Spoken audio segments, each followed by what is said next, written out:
মানুষের প্রকৃত সৌন্দর্য লুকিয়ে থাকে তার চরিত্রে, পোশাক পরিচ্ছদে নাই। পোশাক পরিচ্ছদ হচ্ছে একটা মানুষের বাহ্যিক চেহারা, বাহ্যিক আচরণ।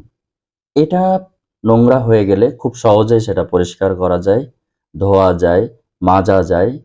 কিন্তু একজন মানুষের চরিত্র যদি নষ্ট হয়ে যায়, সেটা কখনোই পৃথিবীর সকল পানি দিয়েও পরিষ্কার করতে পারবেন না।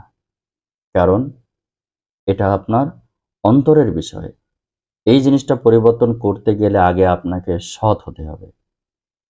পৃথিবীতে যাই কিছু ঘটুক না কেন, আপনার জীবনে যত দুঃখ দুর্দশায় ঘটুক না কেন, আপনি যদি সৎ পথ থেকে বিচ্যুত হয়ে যান, তাহলে আপনার আর চরিত্র ঠিক থাকবে না। এজন্য সৎ পথে থাকলে আপনি যেমন সম্মান পাবেন, মানুষের বিশ্বাস পাবেন, নিজেকে নিয়ে গর্ববোধ করতে পারবেন, ঠিক চরিত্রটি চলে গেলে আপনি সবচেয়ে বেশি হাস্যরসের পাত্র হবেন। আপনি মূল্যায়িত হবেন না। আপনি সবচেয়ে ঘৃণার পাত্র হিসেবে বেঁচে থাকতে হবে। আপনার নিজের জেনারেশন তো নষ্ট হবেই, পরবর্তীতে আপনার নেক্সট জেনারেশনও আপনার এই আঘাত সইতে হবে।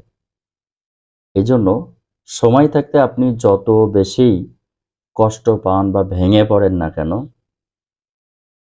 চরিত্র কখনোই নষ্ট হতে দিয়েন না। এটা আপনার আমার একটা নিজস্ব আমানত।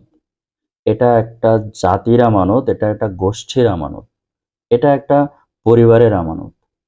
এটি একবার চলে গেলে পৃথিবীর সমস্ত টাকা পয়সা দিয়েও আপনি সেটি আর ফিরিয়ে আনতে পারবেন না। ইভেন কি আপনার যে কালো দাগটা এটা আর উঠাইতে পারবেন না। তাই সময় থাকতে আমরা যেন সাবধান হই।